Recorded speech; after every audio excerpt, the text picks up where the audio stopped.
Salut, je vous retrouve aujourd'hui pour la vidéo bilan du mois de septembre. Alors on va parler dans cette vidéo de statistiques de lecture, on va faire le point sur les tops et les flops, aussi mes achats de septembre, ce que je veux lire en octobre. Donc eh bien c'est parti pour ce bilan. Je me suis amusée à faire des petites statistiques. L'idée des statistiques, c'est parce que je regarde les vidéos de Pénélope Plop. J'aime beaucoup ces statistiques, donc je me suis dit que j'allais faire moi aussi des statistiques parce que ça m'intéresse aussi de voir un peu par mois combien je lis, quel genre je lis, etc. Donc c'est pas des très grandes statistiques où j'analyse plein de trucs, mais peut-être que je développerai ça plus tard, on verra. Alors en ce mois de septembre, j'ai beaucoup lu, c'est le mois où j'ai le plus lu de l'année. Il faut dire que j'étais extrêmement motivée.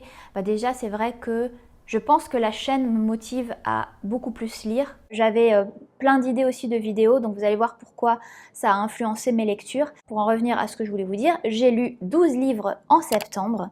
Il y a aussi les vacances qui ont aidé, je pense. Vous avez d'ailleurs mon vlog lecture de vacances au Pérou qui est disponible sur ma chaîne si vous voulez voir mes critiques de livres et aussi des jolis paysages péruviens dans les montagnes et dans la jungle. Donc 12 livres et un total de 4475 pages, soit une moyenne de 150 pages par jour de lu, ce qui pour moi est vraiment un exploit. Alors la note moyenne de mes lectures est pas terrible. Peut-être que je suis assez sévère. Il y a des fois d'ailleurs quand je regarde mes notes, je me dis oh, j'étais quand même assez sévère.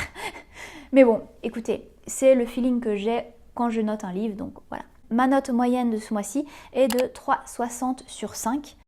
J'ai lu 2 romans fantastiques, 4 romances, alors que j'en lisais jamais. 3 romantésies, mais ça, c'est parce que je me suis pris un coup de cœur monumental pour un livre et donc j'ai lu la série. Un thriller, une dark romance et un livre de science-fiction. Pareil, ça c'est vraiment dans le cadre de mon envie de lire plein de genres différents et de m'intéresser à la science-fiction. C'est vraiment pas un genre qui m'intéresse comme ça de prime abord. La fantasy, oui, mais le science-fiction, moins. Alors bon, malheureusement, c'était pas un grand succès pour ce livre de science-fiction, mais je vais quand même continuer. J'ai lu 83% de mes livres en anglais et 17% seulement en français. Alors j'ai aucun objectif par rapport à ça. Je lis les livres en VO quand ils sont en anglais. Ce qu'il y a aussi, le fait que je lise beaucoup en anglais, c'est parce que, alors je sais pas si vous le savez, mais je vis à Lima. J'ai donc pas accès à des livres papier facilement. C'est pas que je vais dans une librairie et je trouve tous les livres français traduits, voilà. Au niveau des challenges en cours, nous sommes sur le Pumpkin Autumn Challenge. Vous pouvez voir d'ailleurs ma palle du Pumpkin Autumn Challenge. Je crois que c'est ma première vidéo booktube de la chaîne. Et je suis également en train de me lancer dans un challenge romance. Parce que la romance, j'ai découvert ce genre il y a très peu de temps.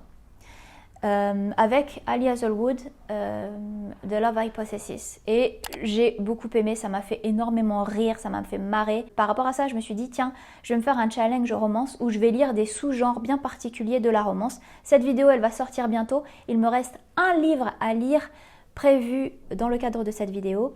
Donc dès que je termine, je vous sors la vidéo. C'est pour ça aussi que vous allez voir que j'ai lu quand même pas mal de romances ce mois-ci.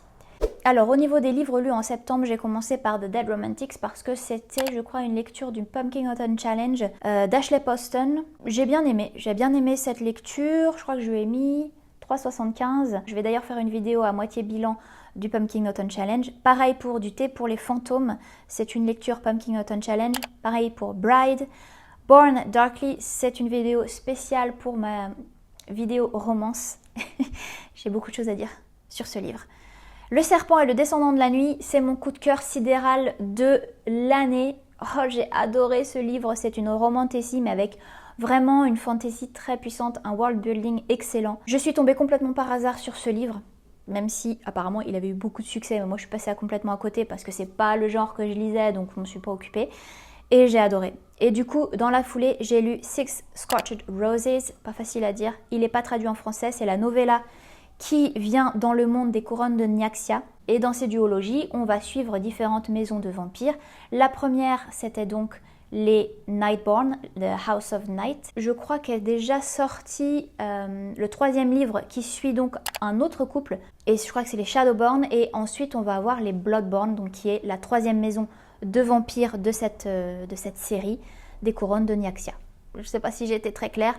En tout cas, sachez que j'ai adoré l'univers, la plume et le couple qu'on suivait dans cette première duologie était exceptionnel. J'ai adoré.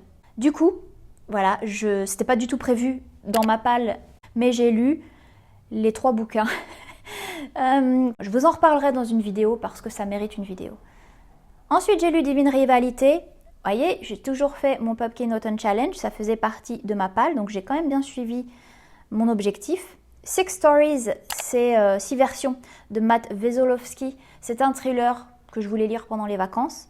Business Casual, DNF, vous le savez si vous avez lu ma vidéo vlog. J'ai lu Sidération, c'est donc mon fameux science-fiction qui fait aussi partie de Pumpkin Autumn Challenge. Et The 7 Year Sleep, qui fait partie de mes livres pour mon vlog romance. Donc je vous en parlerai au fur et à mesure de tous ces livres. Là, on fait vraiment juste le bilan. Au niveau des tops, sans surprise, 5 étoiles, Le Serpent et le Descendant de la Nuit. Six Scorched Roses, j'ai mis 4 étoiles. Et Le Roi Maudit et la Couronne Sanglante, 4,5 étoiles. J'ai un petit peu moins aimé. J'ai pas eu le coup de cœur comme j'avais eu pour Le Serpent et le Descendant de la Nuit, mais j'ai quand même beaucoup aimé. Les flops, eh bien, Business Casual, DNF, j'ai pas pu à 60%, j'en avais vraiment marre. Ça correspondait pas à ce que je voulais lire dans une romance. Moi, ce que j'aime dans les romances, c'est vraiment quand ça prend son temps, quand c'est slow burn. Et là, en fait, les personnages se connaissent déjà. À 30%, il y a déjà un rapprochement qui a été fait. Et donc, je me suis ennuyée pendant la lecture. Et Born Darkly, c'est une dark romance. 2,5 étoiles. Absolument pas aimé. C'est pas une surprise parce que je pensais que je n'allais pas aimer. Et effectivement, ça a confirmé ce que je pensais. Au niveau des séries lues, j'ai lu toute la série des Couronnes de Nyaxia, la première duologie plus la novella, comme je vous l'ai dit. Les séries commencées, alors là je mets pas forcément les sagas, mais vraiment toutes les séries. Divine Rivalité, j'ai bien aimé, mais j'ai pas forcément envie de lire le 2e livre pour clôturer la série. C'était sympa, mais bon, sans plus. Born Darkly, c'est une dark romance avec 2 tomes. Non merci, j'ai déjà assez souffert pour le tome 1, ça m'a suffi. Six Stories, je vous en ai parlé dans mon vlog vacances, c'est une série, mais les livres ne se suivent pas. Donc l'histoire ne se prolonge pas de livre en livre. Le format podcast ne m'a pas convaincue. Et enfin, Bride, eh bien j'ai appris que Bride allait avoir sa suite. Alors j'ai beaucoup aimé Bride, mais il y a des aspects dans Bride que j'ai moins aimé et je suis pas sûre de vouloir lire la suite. Peut-être que je me laisserai tenter, peut-être pas, en tout cas c'est vraiment pas ma priorité. On va parler des livres que j'ai ajoutés dans ma palle en septembre. Comme je vous l'ai dit, j'achète peu de livres parce que j'ai pas du tout la possibilité d'aller en librairie et acheter des livres un peu comme ça facilement. Oui, je peux aller en librairie et acheter des livres, mais ils sont tous en espagnol et j'ai vraiment pas du tout envie de lire en espagnol. Je vois pas l'intérêt d'acheter des livres en VO qui seraient traduits en espagnol alors que l'espagnol est une langue que j'ai plus de mal à lire que l'anglais. Aucun intérêt et c'est aussi très compliqué pour moi de les faire livrer à Lima. Je suis hyper restreinte au niveau du poids des livres parce que sinon ça me coûte un fric fou en frais de livraison. J'ai pas l'occasion vraiment d'acheter des livres papier, ce qui fait que quand j'achète des livres en e-book, en fait je termine un livre et j'achète directement les livres e-book après. Pas vraiment d'intérêt de collectionner des livres en e-book, sauf que Amazon, en anglais surtout, fait beaucoup de promotions. Et donc, quand j'achète beaucoup de livres, c'est parce que je vais pratiquement tous les 2-3 jours ou une fois par semaine sur Amazon voir un peu les promotions qu'il y a. Il y a des fois des bons plans avec des livres à 1 euro, 2 € à peine. Et donc là, je les achète parce que c'est vraiment l'occasion de les avoir à petit prix. Et donc, les livres achetés en septembre non lus, évidemment. Il y a Powerless, donc ça c'est pareil en VO, je crois que je l'ai eu à 1,19, quelque chose comme ça. Belladonna, parce que c'est un livre dont j'ai entendu parler et pareil, il était en promo. The Square of Sevens, pareil, un livre en promo en VO. L'appel de, je sais pas comment dire ça, Cthulhu, de Lovecraft. Je vous en parlais aussi dans mon vlog vacances au Pérou. J'ai très envie de lire des classiques de l'horreur. Vous pouvez avoir certains de ces livres qui sont maintenant dans le domaine public à 0 €. Donc soit vous achetez le recueil de nouvelles et là je pense qu'il faut payer une petite somme. Sinon vous pouvez acheter les nouvelles les unes après les autres et c'est gratuit. On va donc maintenant parler de mes lectures en cours. Je suis en train de lire Starling House de Alix E. Harrow et c'est pas une bonne lecture. Je suis extrêmement dubitative face à cette lecture. Écoutez, le livre ne fait que 300 pages. J'ai lu 150 pages et je m'ennuie énormément. Alors on nous parle de gothique, terreur, horreur. Bah écoutez, j'attends qu'il se passe quelque chose. Pour le moment, la fille est en train de nettoyer la Starling House et la maison craque. Écoutez, j'ai vu pire en termes d'horreur, sincèrement. Ou alors c'est le fait qu'elle nettoie cette maison extrêmement sale qui fait partie de l'horreur, je sais pas. Mais bon, pour l'instant, je suis pas très convaincue de ma lecture, très sincèrement, très déçue. Et je lis également La Maison de la Sorcière, qui là déjà me fait beaucoup plus d'effet. J'ai pas lu beaucoup de pages, mais c'est déjà plus terrifiant que Starling House. Incroyable, j'ai le livre. Je vous dis, j'ai du mal à me procurer des livres, mais il y a des livres que je veux absolument acheter, donc je filoute un petit peu ou je paye plus cher. Bref, donc Tiffany McDaniel, Betty, je vous prépare un vlog lecture, en fait, que j'ai déjà commencé à tourner ce matin, parce que j'ai commencé la lecture de Betty. En tout cas, pour l'instant, j'adore. J'aime vraiment beaucoup. J'ai déjà vécu plein d'émotions. J'adore, je vous en dis pas plus. Alors maintenant, j'ai envie de vous parler de ma pile à lire pour octobre.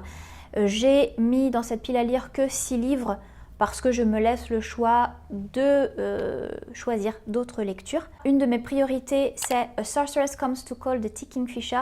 Ça fait partie de mon Pumpkin Autumn Challenge, ce livre. Oh joie, je peux vous présenter un livre. Je me suis procuré, tant bien que mal, Porcelaine sur les ruines d'Ava Vivalda. L'autrice est également connue sous le nom de Chris Vuklisevich. Elle a écrit Du thé pour les fantômes que j'avais lu. Alors ma lecture du thé pour les fantômes était assez mitigée pour certains aspects. Par contre, la plume de l'autrice m'avait subjuguée. J'ai absolument adoré la lire, vraiment. Je trouve qu'elle a un talent fou et c'est pour ça que j'ai décidé de me procurer ce livre parce que c'est une fantaisie. Je crois qu'il y a une petite romance là-dedans aussi. Et il est absolument magnifique. Bon, j'avais envie d'avoir un livre objet parce que j'adore ça et que je suis très frustrée de pouvoir en acheter facilement. Regardez-moi cette beauté. Je suis très contente de pouvoir vous présenter un livre physique. Regardez-moi cette beauté. Je suis trop contente, il est magnifique. Il est vraiment, vraiment beau. Et là, il y a des cornes de cerf. J'ai une passion pour les cerfs. Je collectionne. En fait, je me suis jamais rendu compte que je faisais une collection jusqu'au moment où j'ai déménagé. Je me suis rendu compte que je faisais une collection de toute la décoration autour des cerfs. Ceci, un de mes nombreux objets avec une tête de cerf. Ce livre, je vous en parle dans ma pile à lire du Pumpkin Autumn Challenge. Il me fait très envie, pas seulement pour le livre objet, mais aussi pour l'histoire. Ça va se passer dans ce qui pourrait s'apparenter à l'Irlande. Et j'ai une passion pour l'Écosse. Je suis jamais allée en Irlande, mais je suis sûre que j'aurai aussi une passion pour l'Irlande parce que ce genre de paysage, d'atmosphère, d'ambiance me parle énormément. On va suivre Alba qui a été bannie par les génies. Elle va errer comme ça. Finalement, elle va avoir une place très importante sur Hibernia.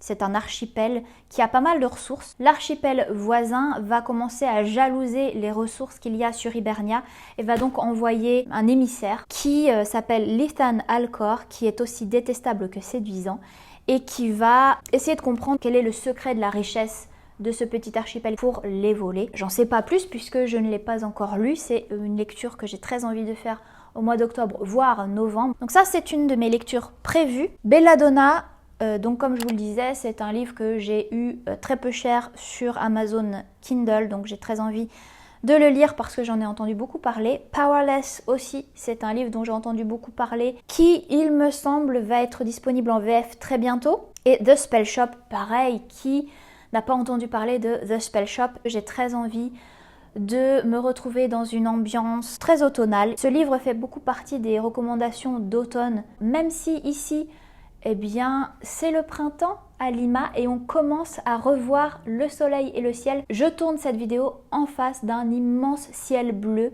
Je n'avais pas vu le ciel bleu depuis 7 mois. Voilà. Donc oui, je suis un peu en dehors des saisons, mais que voulez-vous? j'ai très envie de lire des livres horreur, terreur, glauque, voilà, un peu halloweenesque. Ça, c'est des choses que j'adore lire. On fera un petit bilan ensemble à la fin du mois d'octobre, début du mois de novembre pour vous dire finalement ce que j'ai lu. Donc voilà pour ce bilan rapide du mois de septembre. Ne manquez pas les futures vidéos sur le bilan à mi-parcours du Pumpkin Autumn Challenge où je vais parler plus en détail de mes lectures. Ne manquez pas aussi bientôt la future vidéo qui va sortir sur le vlog romance. C'est l'occasion pour moi de vous demander de vous abonner à cette chaîne si ce que je fais vous plaît. Comme ça, vous ne loupez aucune nouvelle vidéo. Et n'oubliez pas d'activer la cloche pour avoir les notifications. Comme c'est une chaîne qui débute, YouTube ne met pas en avant mes vidéos forcément. Donc si vous abonnez, vous activez la cloche, vous faites un petit like, un petit commentaire, eh bien ça aidera YouTube à proposer mes vidéos. Et partagez surtout vos expériences de lecture avec les miennes, c'est le but de ma chaîne. J'espère que cette vidéo vous a plu. Je vous retrouve la semaine prochaine pour une nouvelle vidéo. Je vous souhaite d'excellentes lectures, un très bel automne, profitez-en. Je vous dis à très bientôt. Ciao!